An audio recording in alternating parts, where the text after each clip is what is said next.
Yo, yo, yo, welcome back to another episode of Nothing Agreed. Same duo. Back at it. You know what to expect. Baron and I, Thursday afternoon. Yep. Just come up Friday. How you doing? Good, how are you? You know, doing good. We got the NBA going. It's been we're kind of finally out of the first 2 weeks. Yeah, Another week going. No NBA specialists on today, though. No, it's just unfortunately. us. I mean, we're the specialists. Hey, yeah, he doesn't know what he's talking about. Exactly. So.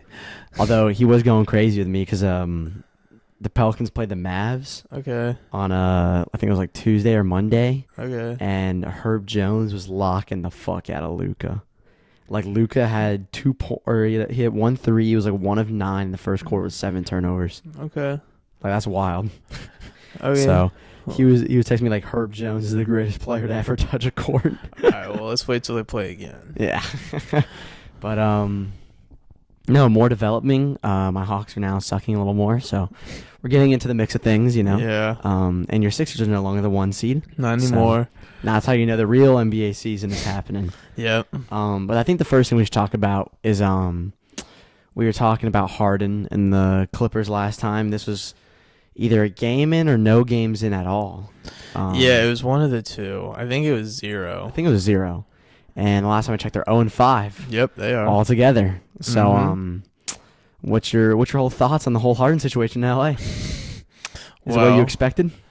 Not to this degree. Yeah. I mean, I didn't expect them to be good teams out of the gate. Like wouldn't have expected them to beat the Nuggets, which was the last team they just played. Yeah. But yeah, you probably should have beat the Grizzlies. Mm-hmm. You probably should have beat the Nets when they didn't have any of their starters.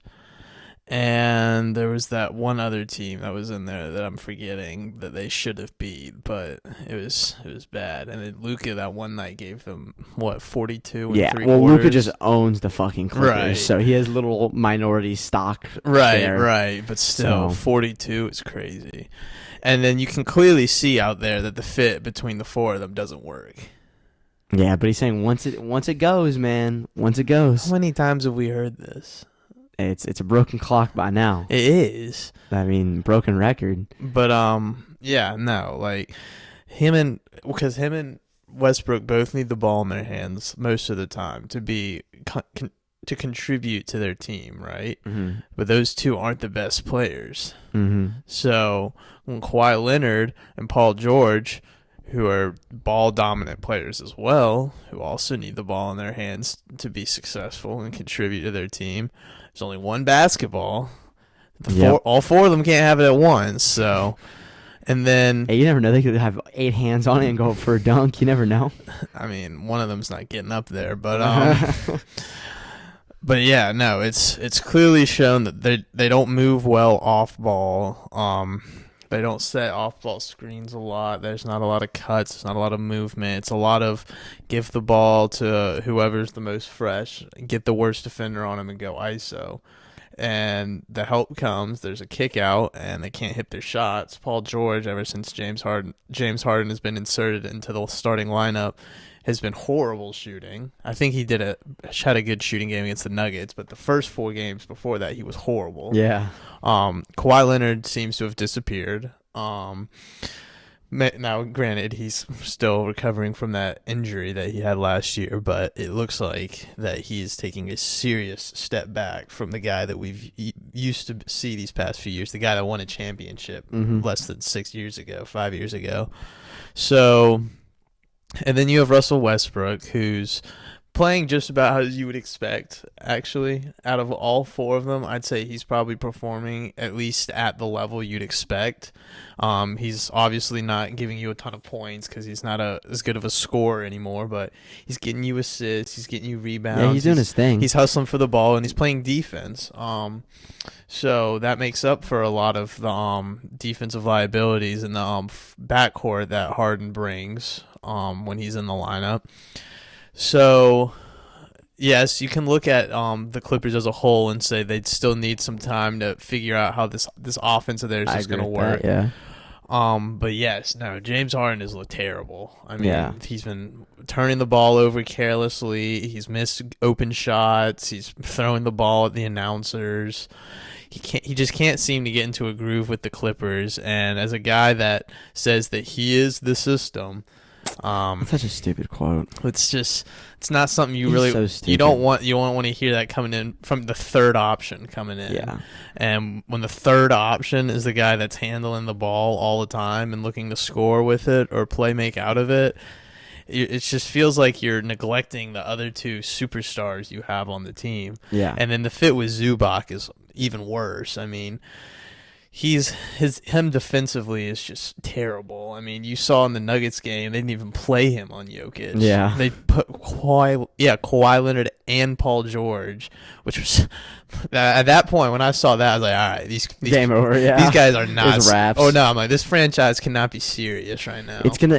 It's right now like the Shea trade, even though that's way back then, it's just looking worse and worse and worse though, right? Because if you're gonna go out and splash that, you gotta get something in return, and they haven't even.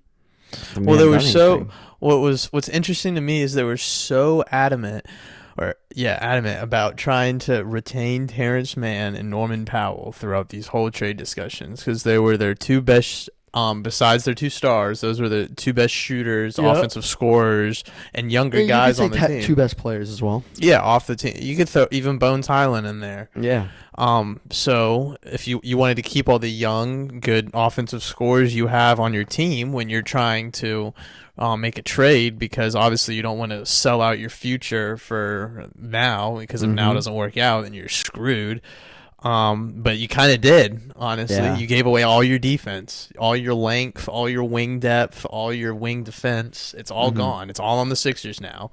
So when the close game situations, now you have Kawhi Leonard and Paul George double teaming Nikola Jokic because Zubac can't guard him one-on-one, and you have no one else to even come compete. Yeah, there's some issues. Yeah, so they need to look at their roster and seriously evaluate what needs to be on here past the deadline and what they need to go get. Yeah. Because it is not, because I don't know what the Vegas odds are right now, but they are not, to me, they do not look like a team ready to compete for a championship. Maybe I can check the Vegas odds. We'll see. Especially with the Nuggets in the West, with the Suns starting to pick it up a little.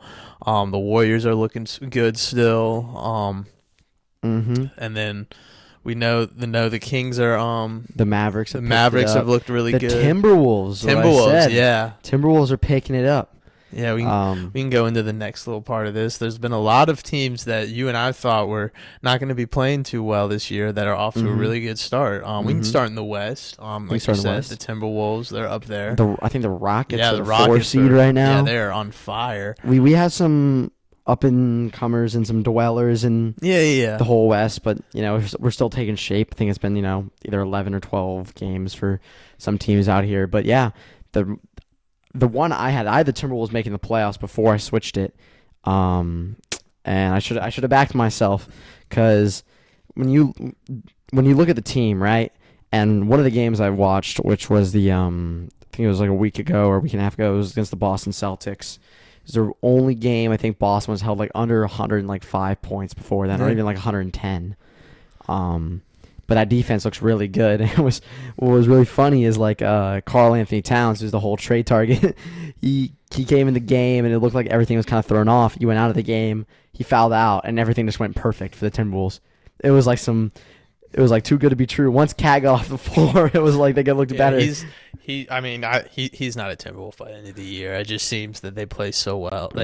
He just can't seem to find his rhythm in this offense that they're running around Anthony Edwards. And sort of Rudy Gobert too. I mean, they're trying to find ways to utilize his offensive limits. So giving him looks down in the basket where he really thrives on offense is definitely good coach scheming, instead of trying to space him out in the mid range or for God knows why behind the line. But yeah, it just seems to me that Cat just can't really find it. I don't think he seems very interested in staying in Minnesota, and I'm sure this is a team that off to like you said, a very hot start. That I'm not sure they really even expected. I mean, I'm sure they did, but I wouldn't say the players are like, oh, we're gonna suck. Yeah, but I'm sure they're like, wow, yeah, we're on fire right now, and they're probably like, we didn't quite expect this from the players. So they're probably looking at Karl Anthony Towns as, this guy's a huge trade asset we have that we're not really using. Let's move him. Let's move off of him and go get some more pieces to build up this roster, and we're contending this year. Let's see. The LA Clippers have the 8th best odds of winning the title. Okay. The Mavericks, Timberwolves are still behind them. Okay. There you go. Mm-hmm. Right now, it's the Celtics have the best odds. Yeah, I would assume. At plus 380. Then the Nuggets at plus 400. Then the Suns. Bucks at plus 450. Oh, okay. Then the Suns at plus 750. Warriors, Sixers, Lakers, then Clippers. Okay. There you go. Why are the Lakers so high? I was at the Lakers are high because, it's a whole season. That's and true. They got LeBron, and everyone's like, oh, they got LeBron. AD, if you want, we can talk about that a little bit. Yeah. AD's been an early kind of, in my opinion, the early winner so far of Defensive Player of the Year. Yeah, every time he plays, their defense is significant. Yeah, and he's still averaging many blocks, but even one thing that I saw was that he's held almost all like the star players, the people that he's guarded against, under like 50% from the field, right? For a big man, that's pretty good because you're closer to the basket, you're more efficient.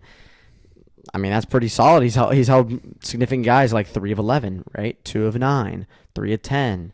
Someone was like 1 of 13. Like, he's playing really good defense, and so that's why I think the Lakers stock is high. But then it's about his health, right? Can he keep it healthy? That's right. What do we always say? I mean, Anthony Davis. So. Best ability is availability. It is. Best ability is availability. So, I mean, if he can stay healthy, I mean, I'm not putting them up there like the top of the West. They're probably a fringe play-in team if he plays most of the season, because I still don't like what I see on the offensive side of the ball for that team. Near the bottom half of the they're the 8th. I still got them up there. I still got them up there. I need to see significant strides in them offensively, because, I mean, it looks to me all the games they lost, it's because LeBron James is leading the scoreboard for the Lakers. The games they've lost? Yeah. Or won? No, I think it's lost, if I remember correctly. But the games that they have won, they get significant scoring numbers from other players outside of LeBron and Anthony Davis, I should say, and games that Anthony Davis plays as well. So but they're not consistent. Like D'Angelo Russell is not consistent at scoring. Austin Reeves this season so far has not been very consistent at scoring. Yeah. Even Rui Hachimura, who they were so high on after that trade, has not been consistent in scoring this season. And again, it's early, so we'll give them some time to get some consistency. But if we're sitting here in January, February, and we're still talking about how inconsistent these guys are, then I don't think they're doing much in the postseason. Yeah. It does matter a little bit about consistency and getting some numbers from other players. I just think, if you're the Lakers, right now you're sitting at 6-6, mid pack of the West. I mean, all we talk about every single goddamn trade deadline is who are the Lakers going to trade for? Who are they going to give that 2027 and 2029 first? Talks have already started. They already have started. We'll get there, but we will. But they need to go get someone in terms of scoring, and there's names on the market that we will talk about.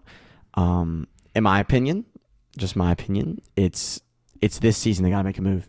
Right? Oh yeah, no, it's the deadline. It's this the year. You can no longer wait and sit around and hope LeBron's in year 21.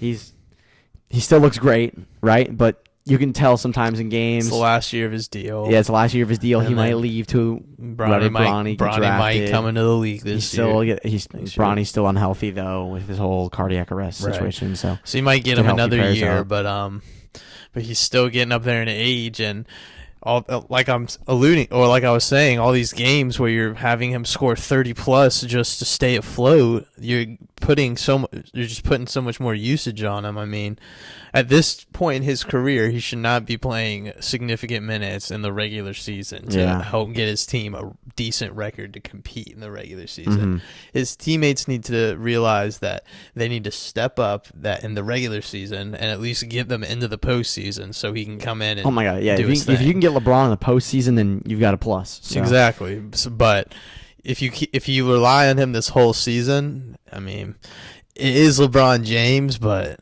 I mean, I don't know how much longer he can do this. Yeah, it's a little sad to see that, like, the Lakers just have inconsistency around them because, like LeBron, like you said, the numbers he puts up great numbers as they lose. Yeah, right. It's the games they lose when he's the only bright spot. Exactly. Offensively, It's kind of sad. And Anthony Davis, I mean, he plays consistently offensively as well. I mean, he always puts up at least 20 points, but.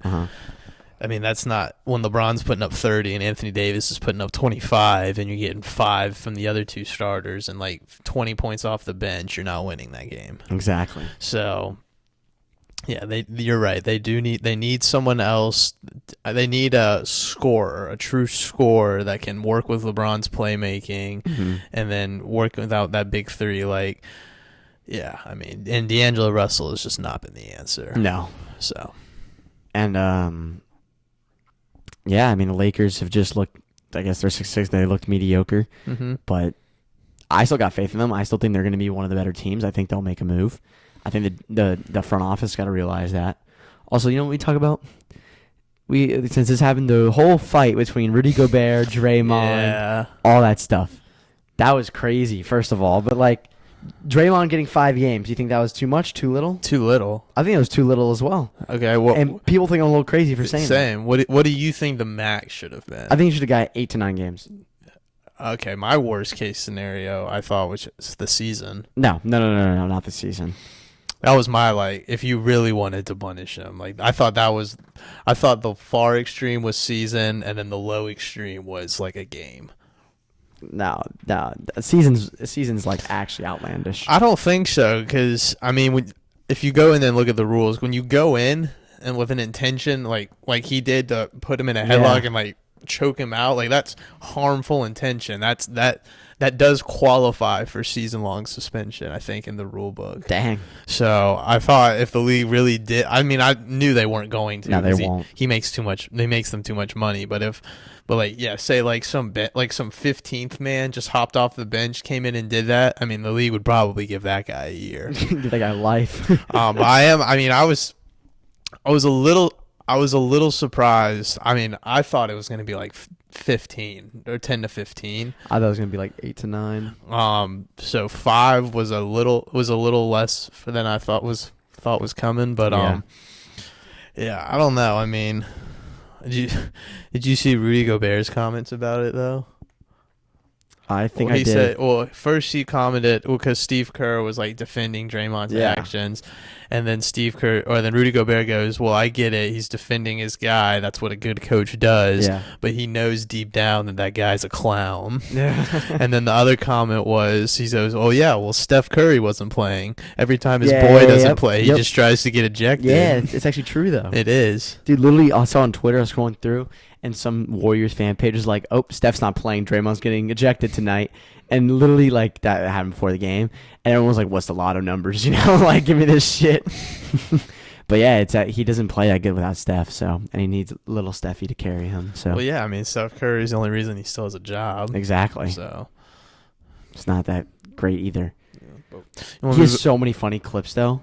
Like, there's one clip where he was I forgot who he was trash talking. I think it may have been Jaden McDaniels or something like that. You mean Anthony Edwards? No, I don't think it was Anthony Edwards. It wasn't that. No. It was last year or 2 years ago, and he was like clapping in someone's face, right? And he was like, "Yeah, what you gonna do?" with something like that, and just giving trash talk. And then he just points at the player trash talk points at like the subs because he's getting subbed out. Like, that's crazy. He's like, "Your ass out, bro." Yeah, and then he starts throwing a fit where he's like, "What?" Yeah. He's like, "You can't get me out now." That's crazy. But I did see that one with Anthony Edwards. Anthony Edwards basically bitched him. Yeah. Actually wild.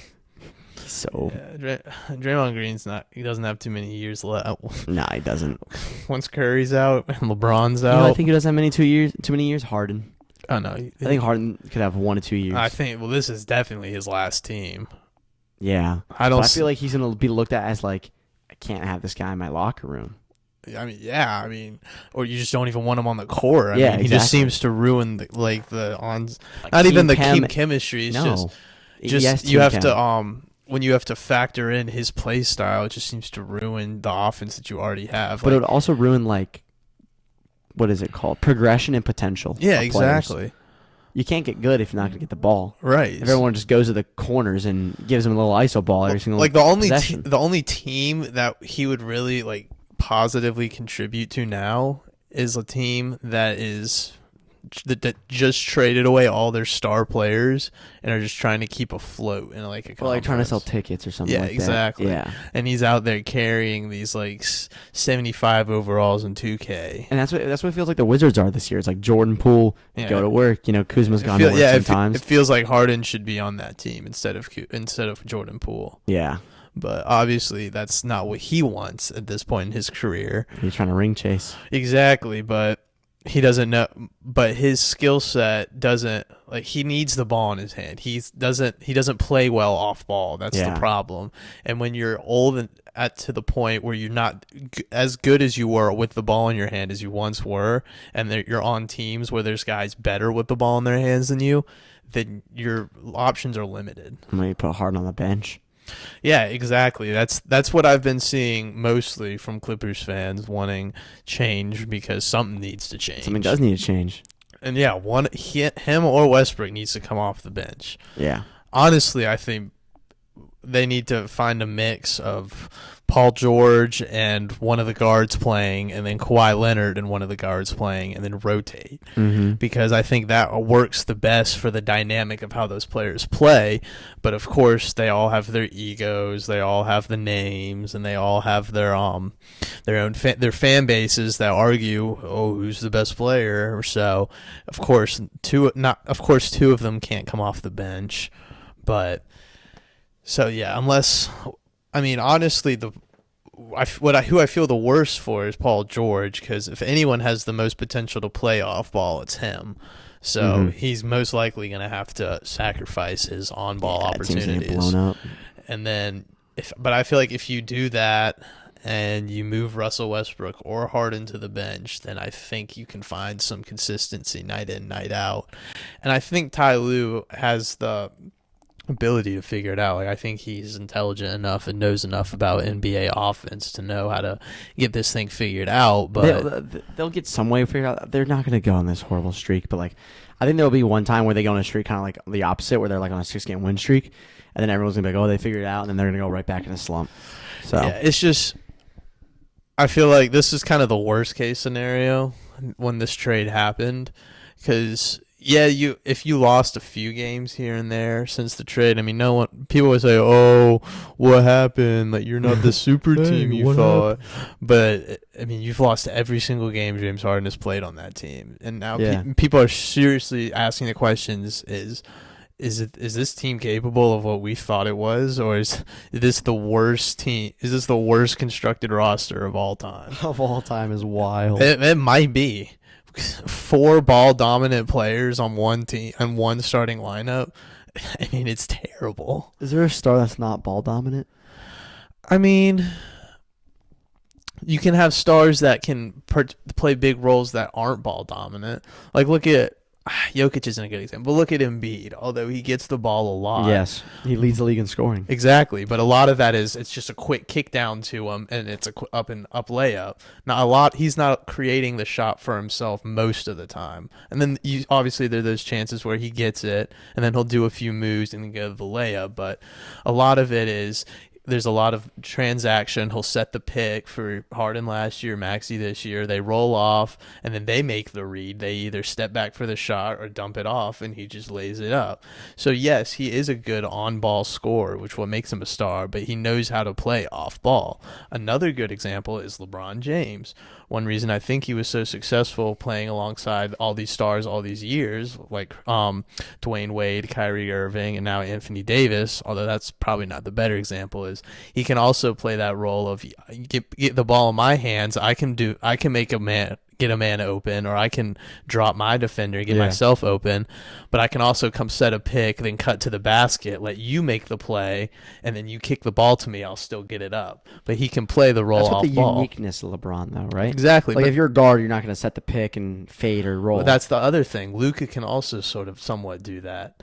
He can also come in, like with Kyrie Irving, and set the high pick when it's just the two of them, when they're rotating the guards, and then he'll let Irving make the play. He's a big dude. Yeah, he's a bigger guy, and you'll see Shea do it sometimes too. You can say the same thing with Ben Simmons, though. Right? Exactly. But the thing is with Harden, he's a bigger guy too. Like, he could play that role with like Russell Westbrook the way the Mavericks do. Like because obviously when the two of them have the ball, it's the two other guards are most likely defending them. So they're smaller defenders. You come set the screen, get Westbrook either going down the lane for a layup, which is what he does best at this point, what he always has, and then you cut the back door ready for the quick pass, or you can step back for the pop and then take the open shot. But he doesn't do that. He likes the ball in his hand, where he's the one he's the one cutting, and he's the one that's making the decision. He's the one that's stepping back for the three or driving to the lane. That's what he wants. And I guess you could do that with Kawhi Leonard and Paul George. Those are bigger guys, and I have started to see a little bit of that in the games I have seen. But I feel like you have to have other ways to get all four of these guys involved, and it's just the positions they play and the way they play. I just don't think it's just gonna work. Yeah, based on what I've seen so far. So I see what you're saying though, but like, I don't know what you can do with the Clippers. To be honest, yeah, I don't know what you can do. I wasn't a big fan of like, what am I gonna say? Everyone picked the Clippers and the ESPN FPI was like, oh, they're the number one team, right? I didn't think it'd be this bad though. I thought they made some decent plays, and I was like, oh, maybe, I saw maybe Harden can mature, right? And that's a big word for me to use there for him, and that was my mistake, because he is not. He needs to learn how to play off. And then, you saw the whole Dallas Mavericks kind of announcer ripping into him. Oh, yeah. And he was like, he responded back, like, well, you don't know what's happening. You're not the beer. Yeah. You're not the system. You're the problem. Yeah. I mean, but then James Harden responded saying, like, you don't know what's happening, like, behind the scenes, and we're going to get this figured out. And, like, he has no place to say that. But, like, he spoke facts, though. Right. None of us really know what's going on inside the Clippers building day in and day out. But what we should see is what we see, right? I don't care if it's vibes that are amazing, right?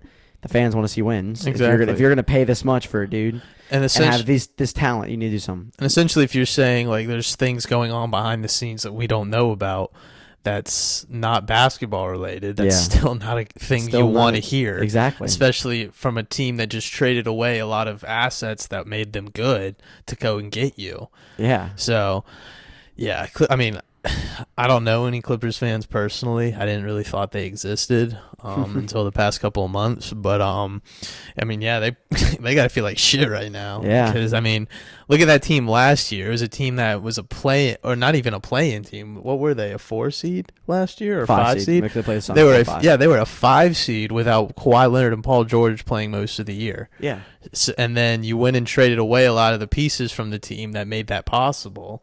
Granted, you could say those pieces didn't contribute that much, but they still made contributions. Look at the evidence. Those pieces are gone. You suck with all these stars on your team. The pieces are on a different team, and that other team is doing pretty well. So, yeah, but we can move on to the Eastern Conference. Yeah, let's move on to the Eastern Conference. Where things are a little bit brighter. Yeah, I would say they're a little more shaped out to where we thought it was going to be. I'd say surprise team. What would you say? I would say the Pacers. I was going to say the Pacers. They're doing very well. Tyrese Halliburton has looked really good this season. He's shooting over 40% from 3. It's not even shooting either. It's his passing. He's had like 80 something assists in the past 3 games with 1 turnover. Yeah, he had 58 with 0. Yeah. So that's insane. Yeah, his passing is really good. His development's looking to be really. It's got a lot of people questioning if the Kings traded the wrong guard. Yeah, I saw that, and I don't think so. But I don't think they did either. I think it still could be a win-win, but you never know. I mean, I still really liked Aaron Fox on the Kings. I like De'Aaron Fox too, and I don't think they needed. I don't think his. I think his ability towards the Kings is still as contribution as Halliburton. Did you see? Who was it? Kendrick Perkins' top 5 guards in the East.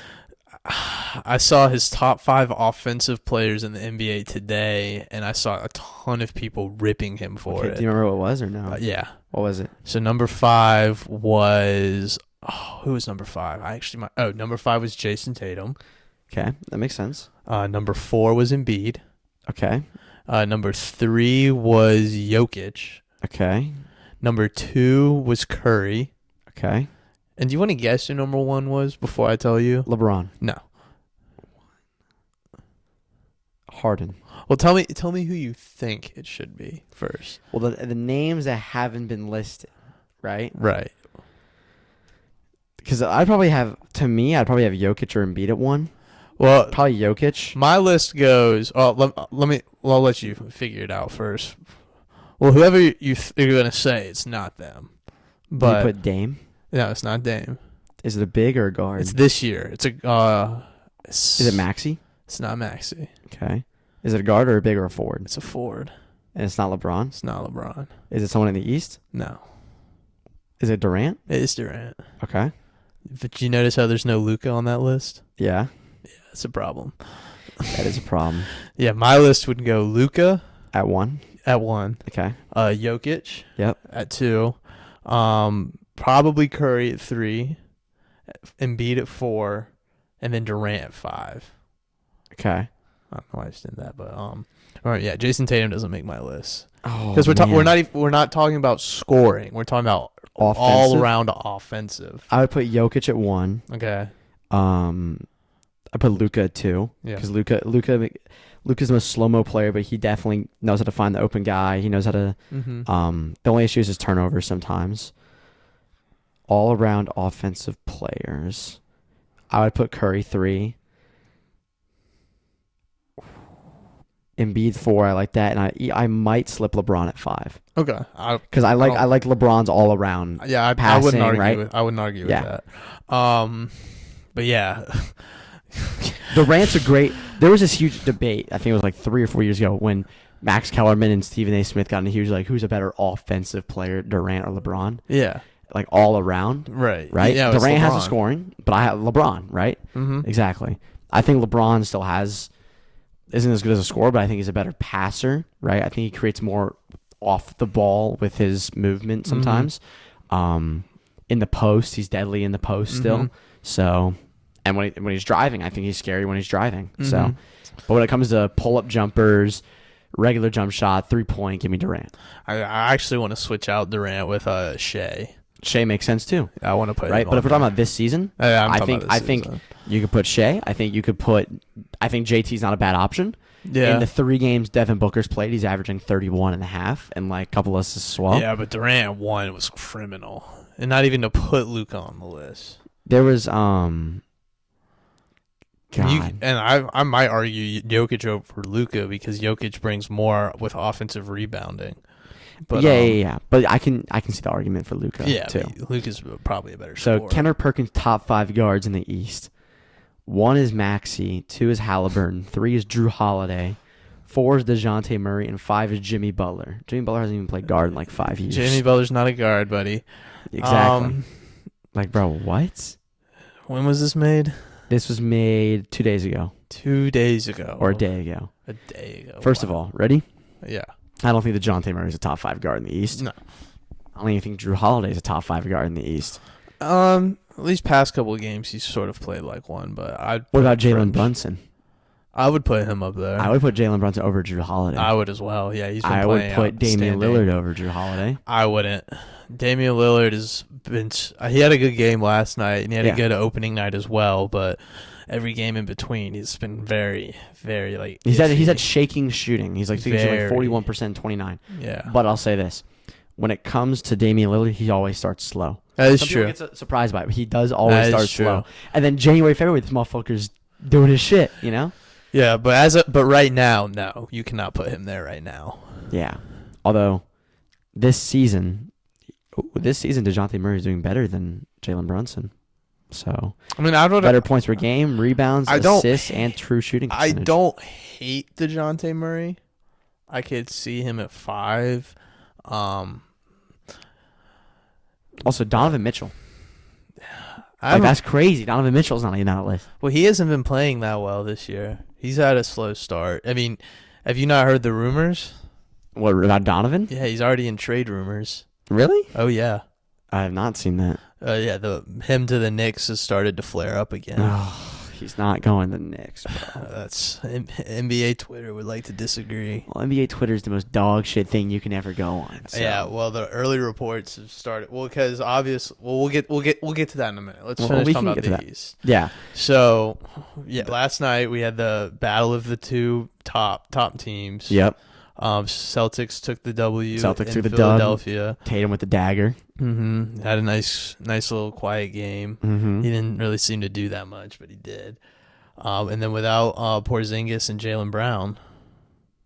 So, I know, yeah. It's a good win. It was a good win. Which is a little surprising considering that they lost to that same team at the same building with those guys. Yeah. How about the Heat though? Started 1-4, 6-game win streak. Yeah, no, they've starting to 5. Starting to pick it up. I think they're gonna. I mean, I remember we did our rankings video. I put them at like 6 or 5. You did. You and Andrew called me crazy, but I think they might finish there this year. I think they're gonna.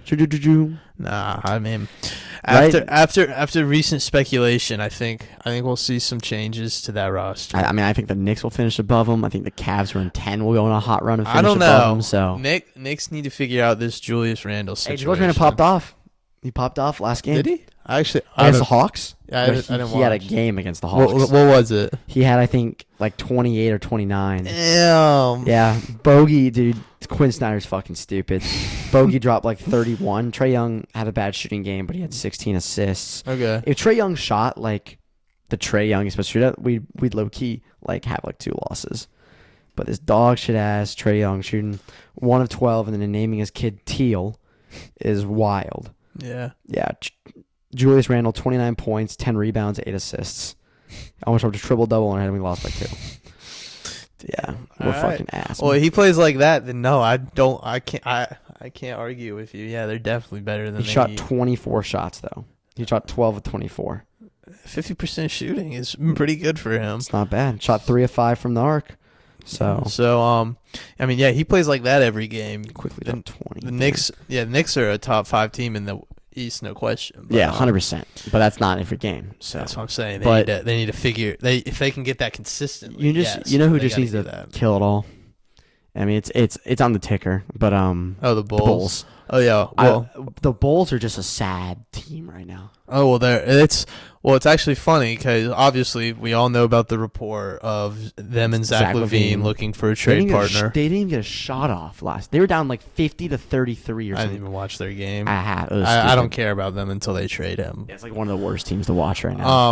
I might have to stop watching them. But the sad thing is, the early report said that they're planning on just trading Zach Lavine and retooling their roster around DeMar DeRozan and Nikola Vucevic, however you say it. Yeah. However you say that motherfucker's name. But yeah, they're not even interested in trading those 2 guys. They're just gonna retool. So stupid. Exactly. They need to. If you're getting rid of Lavine, you've at least got to get rid of the 2 worst players of your big 3.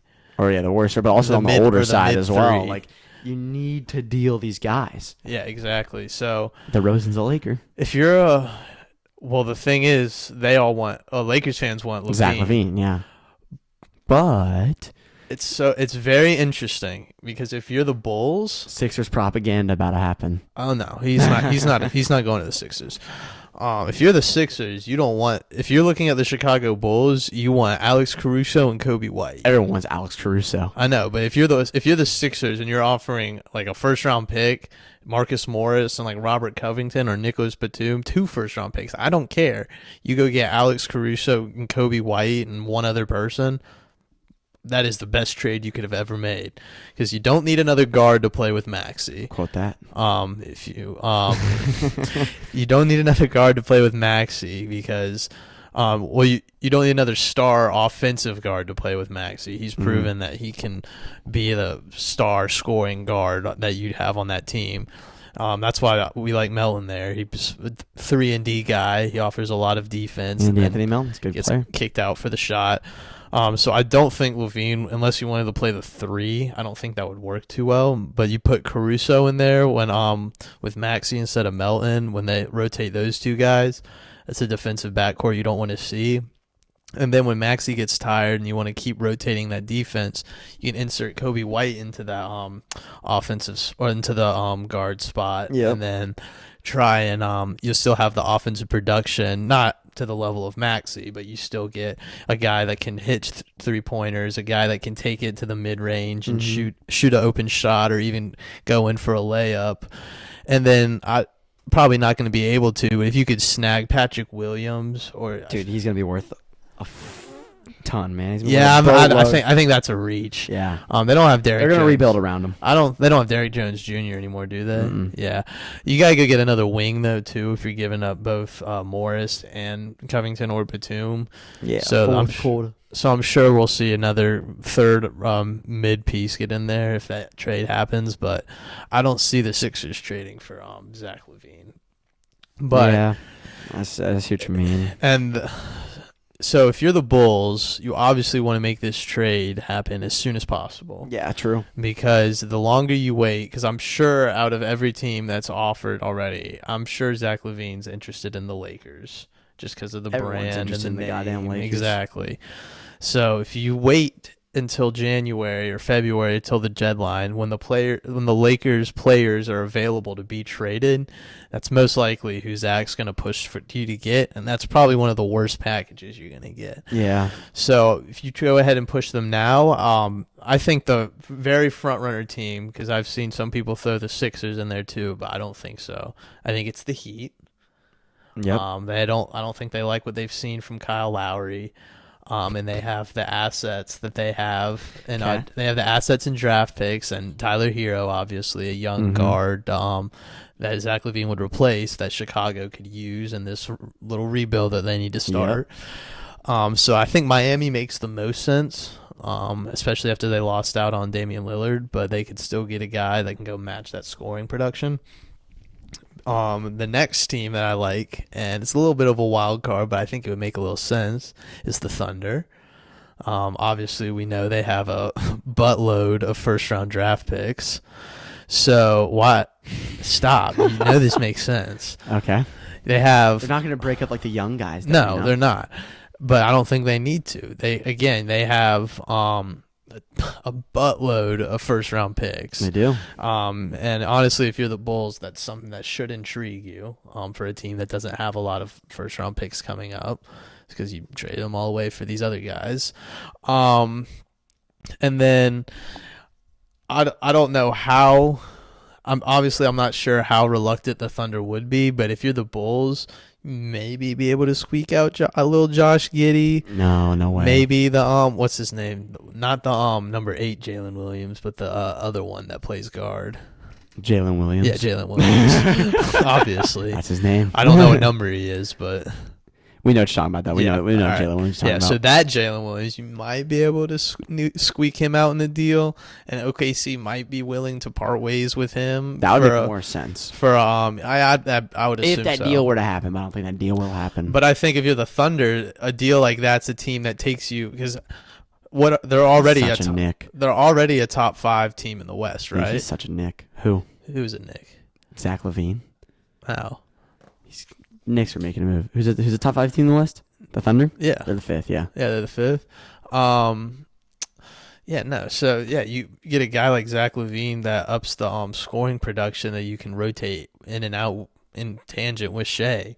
I think that's a move that brings you from a fringe playoff team to a serious contender in the West, with how good Shea's been playing, how good Jalen Williams and Josh Giddey have been playing as well, and Chet, although he didn't have a great game against Wemby, but still Wemby didn't have a great game against him either. So does that speak more about their offensive struggles or their defensive strengths? I think their defensive strengths. I think so as well. So I think if you add Zach Lavine into that whole mix, I think that is a serious threat in the West. Okay.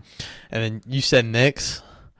I said Knicks. So that's kind of what I was mentioning with Donovan Mitchell. Supposedly they're holding out for that.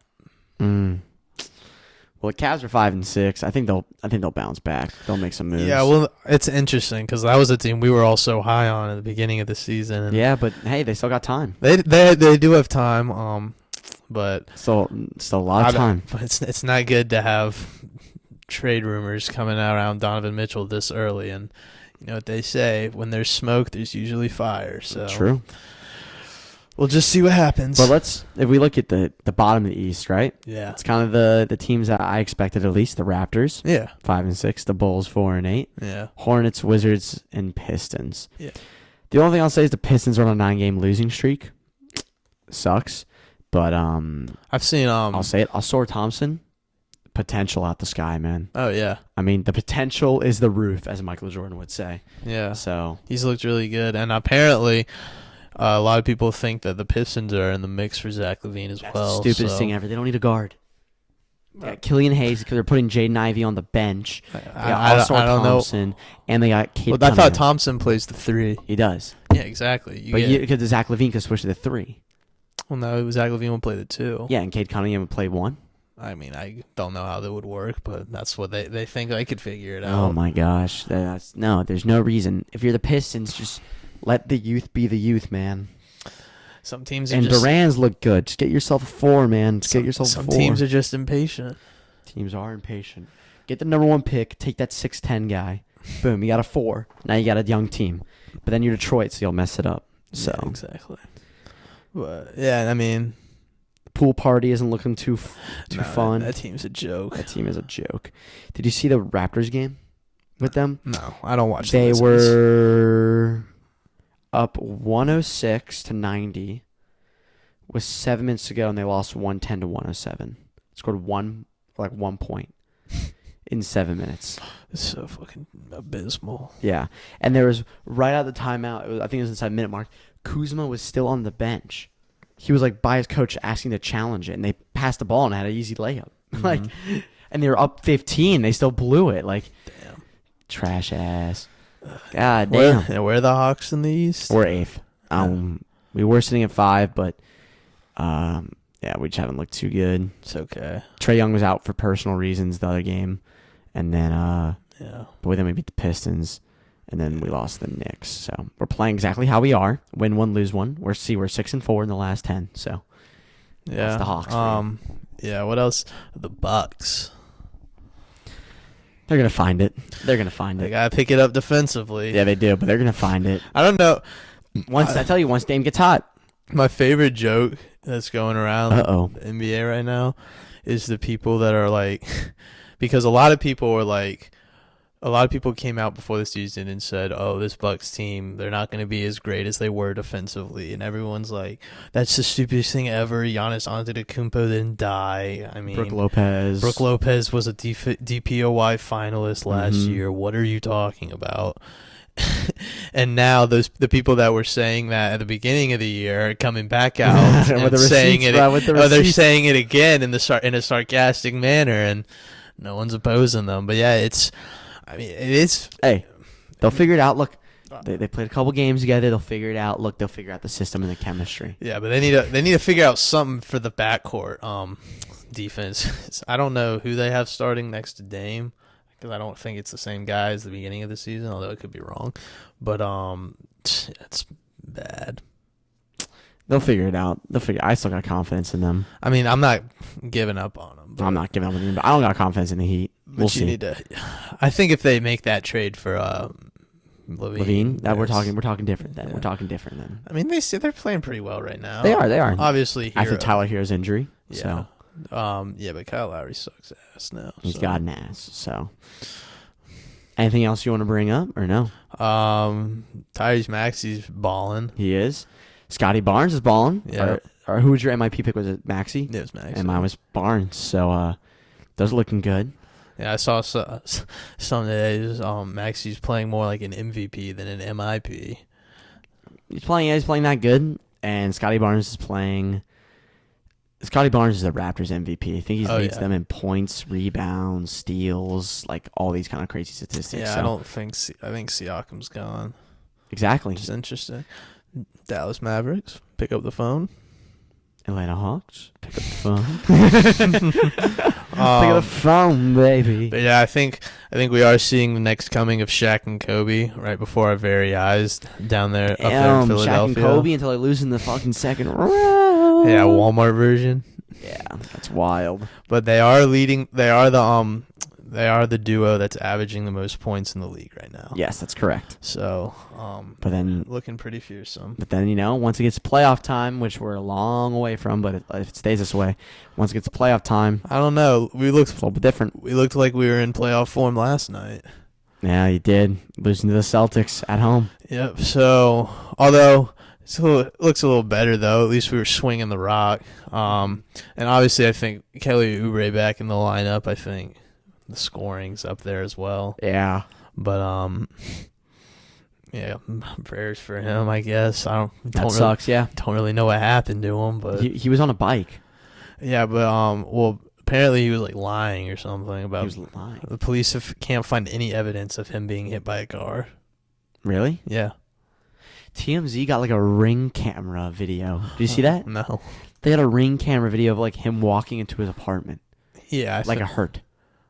Like he was hurt? Yeah, like after it happened. Oh. And he had a bike. But like, first of all, how the fuck does TMZ get that video, bro? TMZ sending shit they shouldn't even have, bro. Like, what the fuck? Bro, who knows? Yeah, exactly. So, but I don't have much to say about it. Anything else to talk about? I mean, yeah, I think we covered it all. The Clippers still suck. Yep, there you go. Who else sucks that shouldn't be sucking right now? The Cavs. Cavs, yeah, they suck. They're not that great. In the West, who's sucking ass? I mean, the Clippers, the Grizzlies, the Pelicans that were so big. Oh yeah, Zion's the Pellies, bro. Zion's getting traded. Yeah. I told you that was happening. Yeah, okay, buddy. Shout out the Rockets though. Stop! You're so gorgeous. Rockets have won 6 straight. Have you seen that? Yeah. It's so funny. That is funny. Yeah. God, they're so bad. I mean, CJ McCollum's not playing. That's what's kind of killing them. Yeah, I mean, I guess, and then Killian Hayes is out for a bit too, right? Mm-hmm. Or am I thinking of someone else? Killian Hayes? Yeah, I think. You mean so. Jackson Hayes? Yeah, Jackson Hayes.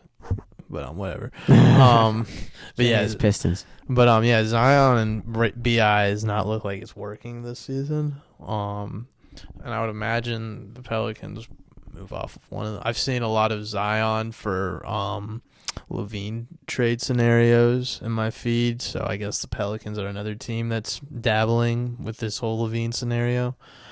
I think I know we're going a little over here, but I think what's the most interesting about the Bulls is where Vucevic is going to go.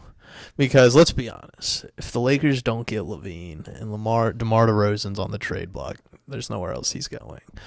If they decide that it's time to blow up those three and Lavine does not go to the Lakers, then DeMar is. Yeah, get DeMar. So I think DeMar's a Laker if this whole thing gets blown up. He's from Compton, so. But I think what's very interesting is where Vucevic goes. Yeah, I don't know where Vucevic will go. Oh, that was the other sneaky team that I forgot.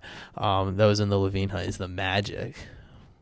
That's interesting. They have a lot of young players that could potentially be really good. They still have a lot of guards, though. Exactly. Well, in this scenario, a couple of these guards are going to Chicago, but they have some draft picks they can offer as well. Yep. I think this is a multi-player package, but I think it's Lavine and a couple other pieces, but they're definitely. I think every guard that's not named Cole Anthony and Jalen Suggs is on the trade block in that scenario. So, I think everyone on the team is besides Cole Anthony, Jalen Suggs, Paulo Banchero, and the Wagners. So interesting. I mean, they have a lot of young pieces that don't really work that well, or that don't get a lot of playing time that could blossom, and that could be another. Like the Thunder have a lot of draft picks. The Magic have a decent amount too, so that could be something that sparks interest to the Bulls. But then obviously you have Lavine's primary request is to go to a contender, so. I think he's going to the Heat. I think DeMar goes to the Lakers, but I think it's very interesting to see where Vucevic goes. Yeah, I actually don't know where Vuce would go. Like I can't think of a team that's on my head. I assume there'd be a lot of Western Conference contenders. Call his name. That want him to try and help with Jokic, and mainly just. He's Jokic. not a defensive guy like that, so. Yeah, but he can be. At least he can help there and fill up the paint, and then you can bring help. But it's better to have him than whoever else is there. I mean, he offers a little bit more. At least, I mean, obviously the Suns probably wouldn't want to move off of whatever Nurkic. Yeah. And who else? But like the Warriors, they would I think the Warriors would really benefit from a guy like Vucevic because he can help them space the floor with his shooting ability. Okay. And that's definitely the biggest player on their lineup, so they could run him in late game scenarios when they're running their 5 spread offense and he's out in the corner, and then they can have him crash on Jokic if they see him in the playoffs and at least get a body in front of Jokic. Yeah. And then if you need to double, you can bring Draymond or someone. But I think the Warriors would be a good target for him. I like to see the Grizzlies maybe make a move with Steven Adams going down. Yep. I think that's a piece that could really get them back into the mix. Would not be surprised to see the Clippers maybe dabble. I don't think they would throw anything super serious, but I might see their names get thrown around in there. The Mavericks probably. I think that's a guy that could pair well with Luka and Kyrie. A guy that can. I guess he's kind of like Porzingis, but who knows? Yeah, who knows? Anything else? I mean, that's some good options. Best I could think of. Warriors is an interesting one though. I think that would be the front runner if he became open for business. Yeah, with all the kind of old names they have. And then I guess you can look in the East for Embiid as well. Although I don't think the Bucks or the Celtics really need him, or the Heat. I can't really think of a contender in the East. Yeah. Even the Knicks, I think they're fine with Mitchell Robinson. Yeah, all those guys all those teams have defensive-oriented big men. So yeah. I don't really think that's a problem for the Eastern Conference. So yeah, I definitely see DeMar and Vucevic going to the West. But I say that too. I think Lavine's he's a Heat. We'll keep that predictions in tab. We will. Thank y'all for listening to another episode of Nothing Agreed. A little NBA pod for you. Hawks will pick it up by the time we record another one. They'll be the 7th seed. We'll be above. We'll be back here in 2 weeks. So. Yeah, we will. No Thanksgiving pod, of course. Yeah, we have a day off. Enjoy the family time. Oh yeah, so 2 weeks. What we think it's gonna look like in 2 weeks? In 2 weeks, I'm gonna make one big prediction. Give it. I got one too. Cavs are back to the 6th seed. Back to the 6th? Yep. Okay. Mine is the Clippers are hovering around the play-in spot. Hovering around the play-in? Like 7, 8, 9, 10. 7, 8, 9, 10. All right. There you go. Those are 2 big predictions. There we go. Thank you for listening to another episode of Nothing Agreed from Baron and myself. Thank you for listening, and peace.